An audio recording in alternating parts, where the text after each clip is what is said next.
Hey there. Subscribe to my channel. And also press this bell icon.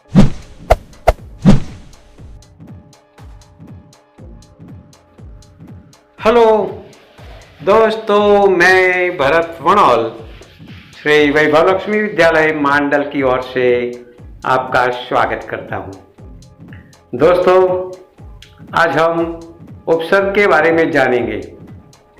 हमने इतनी सरलता से उपसर्ग को इस वीडियो में पेश किया है कि आप आराम से उपसर्ग को समझ सकेंगे। लेकिन हाँ दोस्तों, पहले आपको इस वीडियो को लाइक करना पड़ेगा और सब्सक्राइब तो खास। तो दोस्तों, उपसर्ग को समझने से पहले हमें शब्द संरचना के बारे में जानना होगा, क्योंकि किसी भी भाषा में शब्द कैसे बनते हैं, इनकी संरचना कैसे होती है, वो अगर हम नहीं समझेंगे तो उपसर्ग को नहीं समझ पाएंगे। तो आइए समझते हैं शब्द संरचना। तो शब्द संरचना यानी क्या? भाषा में एक शब्द से दूसरा शब्द बनाने की जो प्रक्रिया होती है, इनको शब्द संरचना कहा जाता है। एक शब्द मूल होता है, इसके साथ एक दूसरा शब्द जुड़ा जाता है और एक नया शब्द बनता है जो शब्द संरचना कहा जाता है। शब्द संरचना में मूल शब्दों में कुछ शब्दांश यानी कि शब्द का अंश या फिर शब्दों को जोड़कर नए शब्द बनाए जाते हैं। तो समझ में आ गया आपको कि शब्द कैसे बनते हैं। नए शब्द बनाने के लिए मूल शब्द में कुछ जोड़ा जाता है। हिंदी में शब्द संरचना की प्रक्रिया जो है वो 3 प्रकार से होती है। एक उपसर्ग के द्वारा, दूसरा प्रत्यय के द्वारा और तीसरा है समास संधि के द्वारा। समास के द्वारा शब्द कैसे बनते हैं वो हमने एक अलग वीडियो में आपको सब कुछ सिखा दिया है। जिनको आप ऊपर आई बटन में क्लिक करेंगे तो समास का वीडियो आपको मिल जाएगा। समास के द्वारा शब्द संरचना आपने देख ली है। आज हम उपसर्ग के द्वारा शब्द संरचना कैसे बनता है, इनको देखने जा रहे हैं। तो आइए देखते हैं उपसर्ग क्या है। तो उपसर्ग यानी वह लघुतम अव्यय शब्दांश, लघुतम यानी छोटा, अव्यय यानी कि जिसमें कोई परिवर्तन नहीं किया जाता, ऐसा एक शब्द, और शब्दांश यानी कि शब्द का अंश जो आधा होता है। पहले समझ लेते हैं हम अव्यय को। ये एक ऐसा शब्द होता है जिसमें कोई परिवर्तन नहीं होता। आमतौर पे क्या होता है कि किसी भी शब्द को कारक, लिंग, वचन आदि शब्द जोड़े जाते हैं तो इसमें कोई परिवर्तन आ जाता है। मान लीजिए कि लड़का, अब लड़का का स्त्रीलिंग बनाया जाए तो लड़की होता है, तो शब्द में परिवर्तन हुआ। लड़का का बहुवचन बनाया जाता है तो लड़के होता है, शब्द में परिवर्तन होता है। लेकिन यहाँ अव्यय जो है इसमें कुछ भी लगता नहीं है, चाहे वो कारक हो, विभक्ति हो, एकवचन हो, स्त्रीलिंग हो, पुल्लिंग हो, कुछ भी हो, वो वही का वही रहता है। उसे कहते हैं अव्यय। जैसे कि यथा एक शब्द है, अव्यय है, अव्यय शब्द है यथा। तो इसके पीछे शक्ति लगाए तो यथाशक्ति होता है, इसके पीछे संभव लगाए तो यथा संभव होता है। लेकिन यथा वही का वही रहता है, यानी कि वो अव्यय है। तो फिर से एक बार देख ले, उपसर्ग यानी कि ऐसा छोटा अव्यय का शब्दांश जिनका खुद तो कोई अर्थ नहीं होता, वह दूसरे शब्दों के आगे जुड़ जाता है, तो उनकी नया अर्थ देने की क्षमता रखता है। वो मूल शब्द के साथ जुड़कर एक नया शब्द बनाता है, तो इसे कहते हैं उपसर्ग। तो अब आपको समझ में आ गया है कि उपसर्ग प्लस मूल शब्द बराबर अन्य शब्द। जैसे देखते हैं हम, एक मूल शब्द है मान, इसको अप उपसर्ग लगता है तो नया शब्द बनता है अपमान। वही का वही मूल शब्द है मान, उसके आगे उपसर्ग लगता है सम, तो नया शब्द बनेगा सम्मान। तो इस प्रकार मूल शब्द के आगे उपसर्ग लगता है तो एक नया शब्द बनता है और उसे कहते हैं उपसर्ग की विधि। अगर दोस्तों इसे आपको आसानी से समझना है तो ये 3 बातें याद रख ले।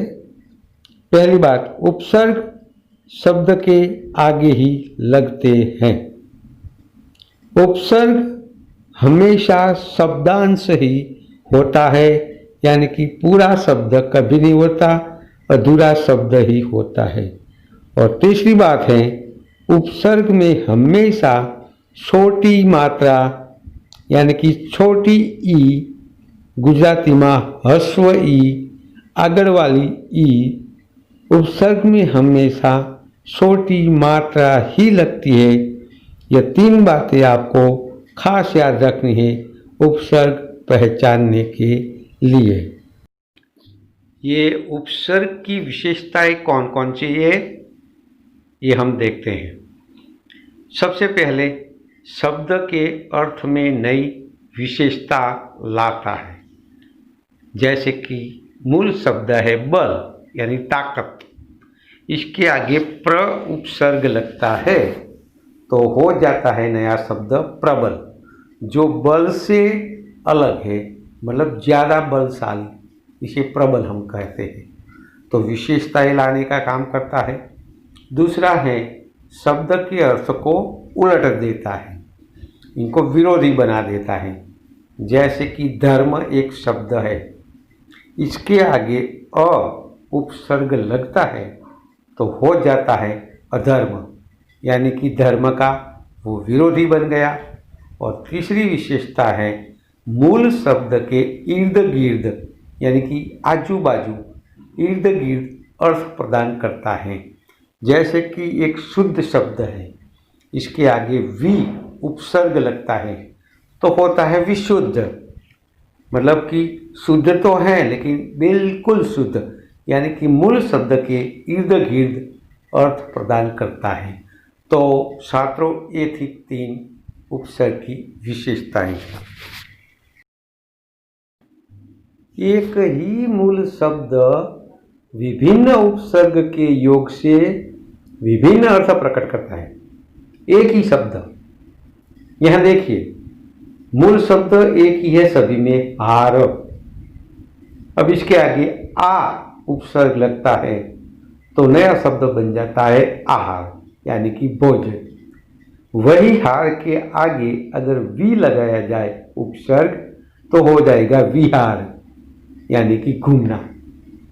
यही मूल शब्द हार के आगे अगर हम उप उपसर्ग लगाएंगे तो हो जाएगा उपहार, यानी कि भेंट।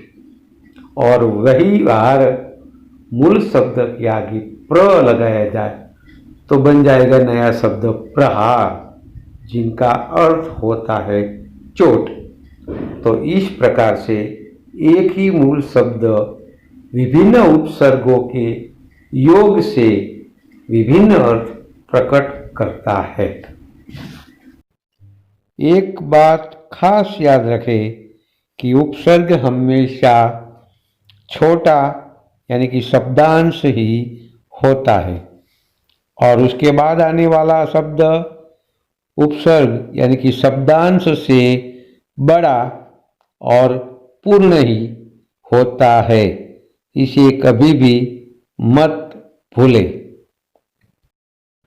अगर आपको जल्दी से सही उपसर्ग पहचानना है तो नीचे वाली लाइनें रट लो। अभी, अति, अधि। अप, अव, अन, आ। अप, अव, अन, आ। दुस, निस, दुर, निर, नी। दुस, निस, दुर, निर, नी। प्र, परा, परि, प्रति। प्र, परा, परि, प्रति। वि, शु, सम। तो इस प्रकार के हमारे उपसर्ग पूछे जाते हैं। फिर से एक बार, अभी, अति, अधि। अप, अव, अन, आ। दुस, निस, दुर, निर, नी। प्र, परा, परि, प्रति। वि, शु, सम। तो छात्रों, अब हम आपको होमवर्क के रूप में कुछ एक शब्द दे रहे हैं जिनमें से आपको उपसर्ग पहचानना है। कुल मिलाकर 80 शब्द दिए गए हैं यहाँ पर, जिसे आपको इस प्रकार लिखने हैं आपकी नोटबुक में। जैसे कि विशुद्ध शब्द दिया है तो विशुद्ध, वि प्लस शुद्ध, वि उपसर्ग। इस प्रकार से आपको आपकी नोटबुक में लिखना है। तो लीजिए एक के बाद एक शब्द। अज्ञान, दुर्दिन, आक्रोश, सुडौल, निहत्था, अनबन, अमर, निर्भय, अधिनायक, परदादा, दुकाल, अधमरा, अनमोल, परिक्रमा, अध्ययन, आकंठ, निकम्मा, औढर,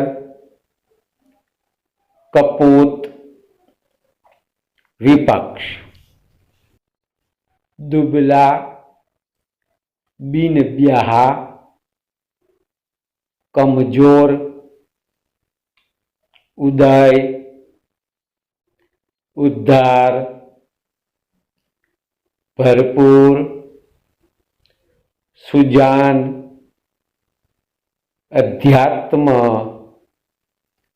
खुशकिस्मत, दुर्लभ, अनुकरण, अत्यंत, अधिकार, अत्याचार, नापसंद, स्वतंत्र, उपदेश, अवनति, अभ्यास, अनुगामी, उत्कृष्ट, अवज्ञा, बाइज्जत, कमबख्त, ऐन वक्त, दुर्भाग्य, दुष्कर, दुर्बल, लावारिश, गैरकानूनी, निरपराध, निर्गम, विख्यात, निराकार, सरपंच, बनाम, परिश्रम, परामर्श, सुरम्य, पराधीन, अलबेला, स्वराज्य, दरअसल, चौमासा, हमजोली, दरकार, खुशबू, बदतमीज, बखूबी, बेचारा, नालायक, विलाकसूर, बर्खास्त, नाबालिग, अभ्यागत, हमदर्द, बाक्सदत, हर रोज, बेहोश, अभीष्ट। तो इस प्रकार से कुल मिलाकर 80 शब्द आपको जो दिए गए हैं, आपको आपकी व्याकरण की नोटबुक में लिखने हैं। जवाब किस प्रकार से लिखने हैं, इनके उत्तर मैंने आगे बता दिया है। तो मेरे ख्याल से इतने शब्दों की आप प्रैक्टिस करेंगे, यकीनन आपको उपसर्ग में कभी भी कोई तकलीफ नहीं होगी। हाँ, तो छात्रों, मुझे पूरी उम्मीद है कि आप उपसर्गों के बारे में इस वीडियो के द्वारा सब कुछ जान चुके होंगे। और क्या अभी तक आपने इस चैनल को सब्सक्राइब नहीं किया है? अरे यार, देर किस बात की, अभी इस चैनल को सब्सक्राइब करेंगे और लाइक अवश्य करेंगे इस वीडियो को। मिलेंगे अगले वीडियो में। भरत कनुभाई वणोल, श्री वैभव लक्ष्मी विद्यालय, मांडल।